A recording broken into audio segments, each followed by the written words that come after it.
বেদে আগে পশু বলি দেওয়ার শাস্ত্রের নির্দেশ আছে, পশু বলি দিতে পারত, জরাজীর্ণ পশুকে বলি দিতে পারত। কিন্তু কথা আছে বেদে এটাও বলছে পশু বলি দিতে হবে না, তাকে তুমি পুনরায় আবার মানে তাকে পুনর্জন্ম তাকে আবার দিতে হবে, পুনর্জন্ম করে জন্মগ্রহণ করা দিতে পারবেন?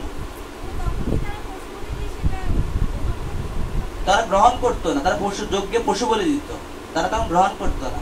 এই গ্রহণ করে কারা? তমগুণের ব্যক্তিরা গ্রহণ করে।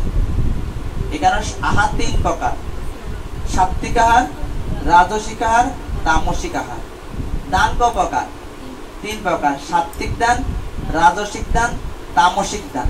এখন আপনি বলেন 3 মধ্যে কোনটা শ্রেষ্ঠ? সাত্বিক শ্রেষ্ঠ। সাত্বিক কারা? সাত্বিক দান, সাত্বিক খাওয়ার আহার হচ্ছে যারা ভগবানের নিয়মিত প্রসাদ গ্রহণ করে, সেটা হচ্ছে সাত্বিক আহার। রাজসিক কোনটা? রাজসিক হচ্ছে যেমন আমরা অনেকে নিরামিষ মলিয়ে খাই, আবার দেখা গেছে পেঁয়াজ, রসুন, মসুর, ডাল যা আছে সবই খায়, যাত্রার হাতে খায়, মানে যাত্রার হাতে তারা গ্রহণ করে, কিন্তু নিরামিষ খায়, কিন্তু অভক্ত কারণ বিচার করে না, পেঁয়াজ রসুন থেকে শুরু করে সব, কিন্তু জীব হত্যা করে না। তাদের কি আহার? কি রাজসিক আহার। তাদের আহার কি? রাজসিক আহার। তারা কি শ্রেষ্ঠ? আরেকজন খায় তমগুণের আহার। তমগুণের আহার কি না? শাস্ত্রে বলছে তমগুণের আহার আছে, ওদেরকে বলছে তোমরা তো সারা জীবনে খেতে চাও, তো তোমরা ওই মায়ের সামনে গিয়ে বলে দিবা, বলে দিয়ে অন্ধকারের ভিতরে বলে দেওয়ার পরে ওই মাংস তোমরা খেতে পারো, এটা শাস্ত্রে আছে, খাওয়ার বলছে, খাইতে বলছে। কিন্তু কাদেরকে বলছে? তমগুণের ব্যক্তিদের বলছে। এখন আমি কি তমগুণে থাকতে চান, না রজগুণে থাকতে চান, না সাত্বিক গুণে থাকতে চান? আর সবচেয়ে নিকৃষ্ট হচ্ছে তমগুণ। সবচেয়ে নিকৃষ্ট কোন গুণ? তমগুণ। তো বেদে এভাবে শাস্ত্রে বর্ণনা করা আছে। তো বেদের নির্দেশ এখন এই কলিযুগের জন্য প্রযোজ্য না।